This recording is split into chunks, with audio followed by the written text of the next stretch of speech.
Hello, hi guys! Magandang hapon sa inyo lahat. This is Jennifer Masagalichano, a faith healer, also mata reader. So ngayong hapon na to, tignan natin ano gusto sabihin sa inyo ng ating mga gabay. This is a weekly gabay for the month of September 16 hanggang September 22 for the sign of Capricorn. So, Capri, welcome to my channel.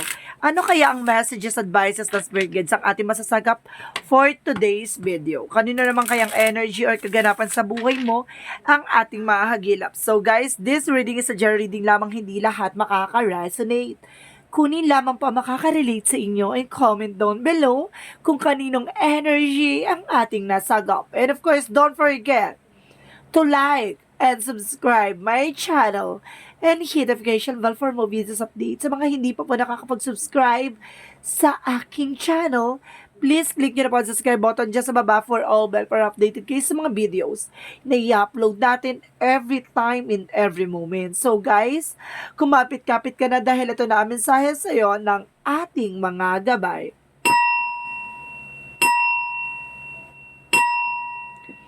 Angel Spirit Messages, ano ang mensahe sa iyo ng ating mga gabay? Angel Spirit, there is a Six of Pentacles. Wow, magtutuloy-tuloy about sa finances. Six of Pentacles represent give and receiving, no? Kumbaga, balance, no? Kumbaga, magtutuloy-tuloy. There's a gift from the universe, rather. So, kasi magtutuloy-tuloy nga. Diba?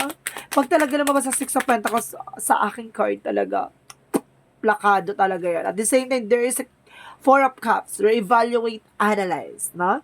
Kailangan, itong pagtuloy-tuloy na pasok ng magandang kapalaran or magandang pasok na magandang pera sa'yo or magandang income na pasok. Sinasabi sa'yo dito, be wise ha. Four of Cups represent an analyze or visualize or, kumbaga, tignan mo muna bago ka mag-desisyon or bago mo tanggapin yung isang offer. And of course, there's a devil energy. Wow. There's a devil. Let's see. Kung abusive or there's a negativity or there's an obsessions or there's an abusive, tingnan natin kung anong ibig sabihin ng devil na yan. And of course, there's a Seven of Wands. Okay. Protect your power, protect your energy. It means may gumagawa ng black magic involved sa'yo. May masamang balak sa'yo at the same time.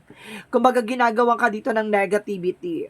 Ginagawa ka ng black magic involved. Protectionan mo yung grounds mo. 'Di ba? Ang lakas ng energy, T. Oh, T, yung tingnan mo ka, 'di ba? Kumbaga nakikipaglaban. Oh. Nakikipaglaban siya against devil. So you need to protect your power, protect your energy. So what is additional messages?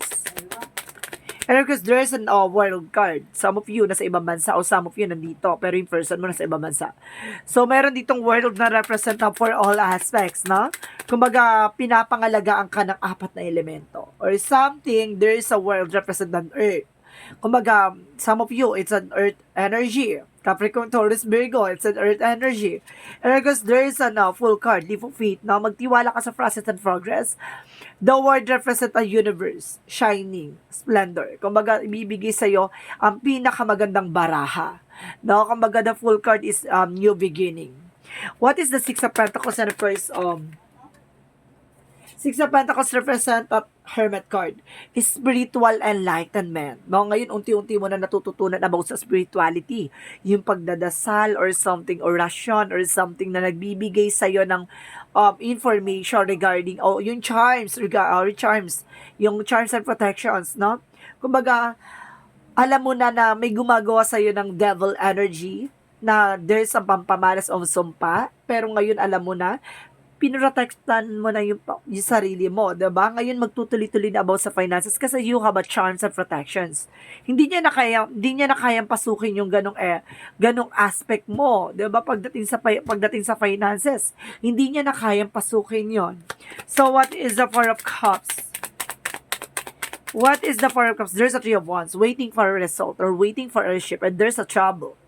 No? Itong offer na to is a trouble or there's an information na mag-aantay sa'yo ng resulta. And because there's a Seven of Cups. See? illusions, confusion.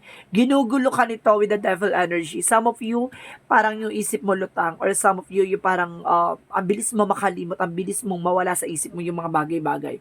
Nagiging makalimutin ka. What is the Seven of Wands? And of course, there's an Ace of Cups. There's a new beginning, new love life, no? Kumbaga, may love life dito, and of course, there's a Knight of Cups. There's an offer, an email or messages. So, what is the full card? So, there's a Knight of Swords. There's a fear, no? Some of you magtiwala ka minsan kasi nagkakaroon ka ng pangamba dito. Magtiwala ka sa process of progress at magtiwala ka in God perfect time. Then, Knight of Swords is a fear, illusions, anxieties, deception, or something na nagbibigay sa'yo ng worries. Na? Meron ditong parang stress at the same time. What is the Six of Pentacles and the Hermit card? What is the Six of Pentacles and the Hermit card? So, there's a Queen of Wands. And of course, there's Eight of Wands. So, ibig sabihin dito, there's a control or stability, no? There's a confidence rather. The Eight of Wands represent a movement or fast communication. Kumbaga, magiging mabilis daw eksena nito kasi you have an idea. Diba? Kumbaga, pumasok na sa isip mo what you doing and what you need to do. So, what is the Four of Cups and of course, the Three of Wands? Kasi alam mo na kung ano yung ways. Alam mo na kung ano yung dapat mong gawin. Alam mo na yung mga, kumbaga, yung gagawin mo or yung mga paraan or strategy. At the same time, there's a Six of Wands. There's a victory and success. Magtatagumpay ka dito, just waiting for a result. So, what is the devil? The Seven of Cups. Ngayon, nag-ante ka na ng resulta eh. And of course, there's a temperance. There's a perfect timing. And there's a divine intervention. May paalala sa iyo ang ating divine, no? Kumbaga, there's a patient. Kumbaga, nagiging aggressive ka dito, T. Nagiging aggressive ka at the same time. What is the Seven of Wands and of course the Ace of Cups? There is a lovers. So some of you Ace of Cups and the lovers and of course the Seven. Protection and moral about sa love, about sa love life, about sa partnership. Okay, baka itong tao na itong gumagawa sa'yo ng hindi maganda, baka may gusto sa person mo. O may gumagawa ng hindi maganda, it's involved with your person. It's either relatives, friends, no? Kumbaga, or third party involved, no? What is the World card? And of course, the Knight of Cups. Okay, there is a Queen of Pentacles, being practicality. Itong offer na to or messages or email, and of course, the word can represent sa maaaring na sa ibang bansa ka or dito ka sa Pilipinas, sinasabi sa'yo dito kailangan mo maging practical about sa finances. And of course, there is High Priestess. There's a hidden agenda or hidden enemies. Ibig sabihin itong gumagawa sa'yo ng hindi maganda, kumbaga hindi mo wala kang kamalay-malay na siya pala ang gumagawa sa'yo. No? Kumbaga itong tao na to na kumbaga nakakasama mo or nakakausap mo, yun pala yung taong gumagawa sa'yo. Diba? So, what is the outcome? Let's see, what is the outcome? Let's see, what is the outcome? There's a King of Cups. See, there's a devoted and supportive person. Nine of Cups, there's a wish fulfillment.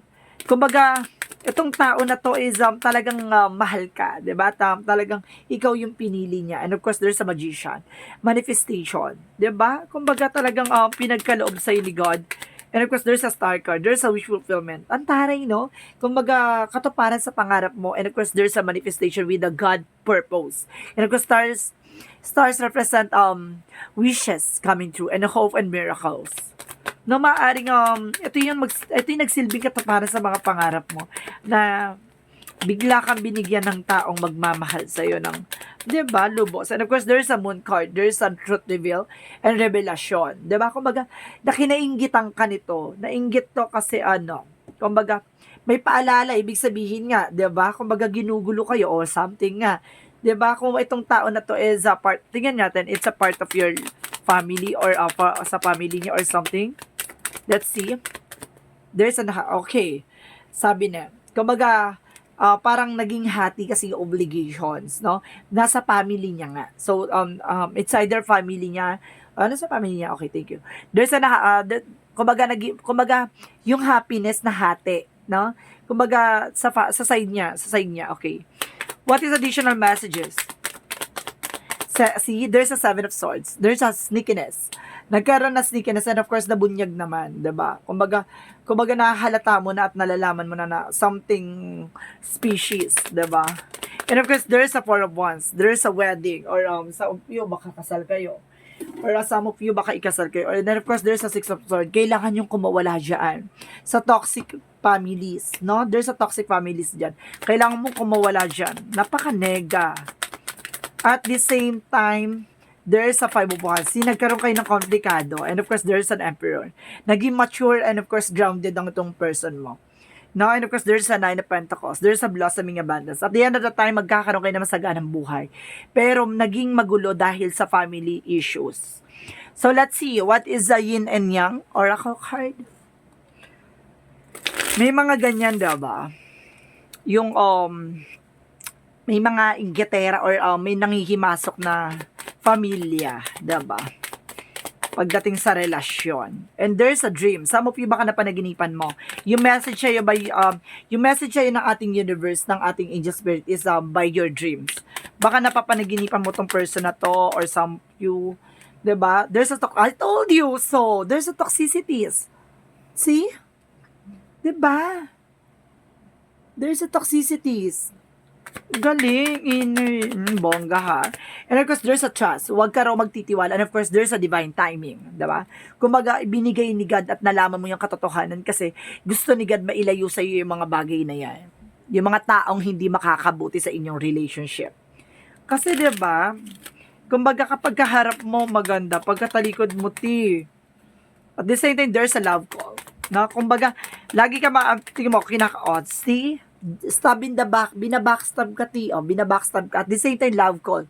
Kumbaga, laging tawag ng tawag. Tapos ang laging kinakausap yung person mo. Diba? And of course, there's a mask. I told you. Diba? There's a stab in the back, and of course, there's a mask. Diba? Impostor. Kumbaga, pagkaharap ka, okay ka. Diba? Pagkatalikod, alam mo na. So, what is the romance angels are helping you? So, what is the romance angels? Past life relationship. You haven't known each other before. So, ibig sabihin, kilala nyo na isa't isa. At the same time, new love. Kung ibig sabihin, magkakaroon kayo ng panibagong feelings sa isa't isa. Diba? Mukhang, some of you may bagong love life, or some of you there's a past coming back, or some of you kumbaga may kumbaga nanumbalik ang pag-ibig, 'di ba? And of course, 7 chakra Archangel Uriel about sa finances. Tutulungan ka ron Archangel Uriel about sa finances. At the same time, there's the world. Ibig sabihin, meron talagang bagong mundo or there's a trouble. At the same time, there's rest and rejuvenate. Kailangan nyo magpahinga at kailangan nyo mag-meditate para makapag-isip na maayos. What is additional messages? There's a self-esteem. I possess gift without soul that benefits me and others. At the same time, there's an indecision. May mga bagay na nahihirapan ka pang mag-decision ngayon. At the same time, there's an acceptance. Parang nahihirapan ka mag-decision kasi nahihirapan ka tanggapin. 'Di ba? Na naging mabuti ka sa kanila tapos ganun. 'Di ba? May ganun pala silang attitude. And of course, there's a shielding. 'Di ba? Protection mo yung sarili mo. Isipin mo yung sarili mo kasi napaka-toxic ng pamilya. Ganun. And of course, there's snake. I told you so, 'di ba? There's a snake. May ahas talaga, Diba? There's a release. Kailangan mo i-release yan. Napaka-neg. And there's a water. Rejuvenation. Paglilinis. No? And of course, there's an emotions. Naghahalong emosyon. And of course, what is the chakra? The chakra, impatient. Na nawawalan ka ng pasensya. At the same time, there's an expansion. Parang papalawakin ng inyong eksena. There's a perception. No?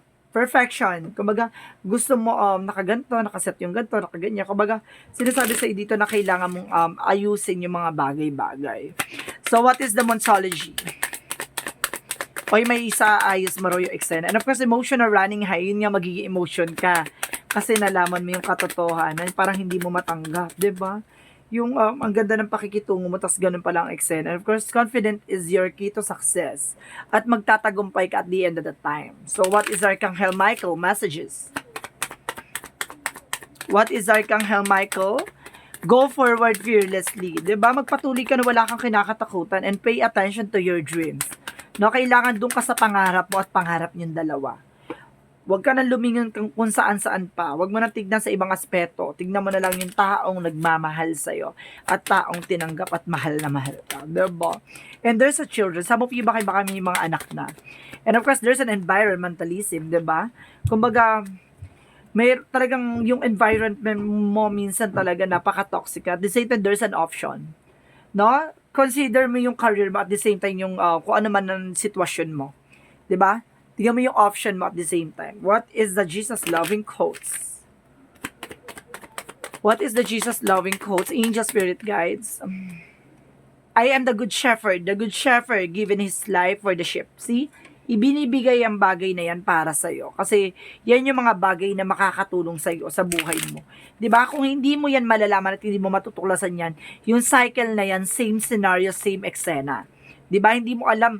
Kumbaga, yun pala yung nakakasira ng relationship nyo, tapos nandun ka pa rin sa eksena na yun. Kumbaga, binigay yan ni God para ipakilala sa'yo, no? Kung sino yung mga taong talagang nagsisira or bakal magdulot ng pagkasira ng inyong pamilya. And of course, there's a 29. I am insightful.